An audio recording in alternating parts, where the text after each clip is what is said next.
Ассалаумағалейкум. Бүгін үй жағдайында тісті қалай ауырғанын басуға болады, осы жайында болма.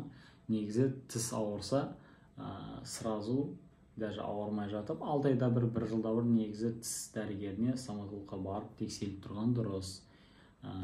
Жалпы қазір үй жағдайында, мысалы, стоматологқа баратын уақыт емес болады, жексенбі болып қалады, болмаса түнгі уақыттарда мазалайды, әсіресе енді ағзаның бәрі демалып жатқан кезде ауру қозатыны бар дегендей.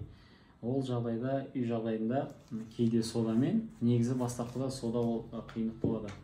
Мынау чайный ложкамен бір қасық көбірек салыңыз. Егер қатты ауыртса, менікі қазір қатты ауырып тұрған жоқ, менікі ақыл тіс шығуына байланысты, шығып жатқанына байланысты мына бұрышы ауыртып жатыр.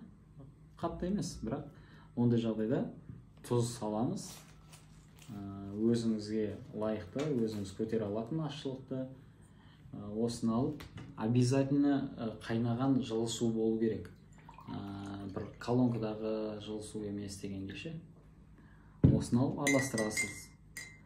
Бұны араластырған соң шаю керек күнделікті, ауырған кезде болсын. Әсіресе түнгі уақытта жатардан алдын шайсаңыз өте жақсы көмектеседі. Жалпы тіс қанайтын болса, жағымсыз иіс шығып жатады тістен, я болмаса ауырған жағдайда осы тұз сумен шаямыз. Видео пайдалы болса, таныстарыңызға тарқатсаңыз болады. Сіздермен халық емшісі Нұрқаділ.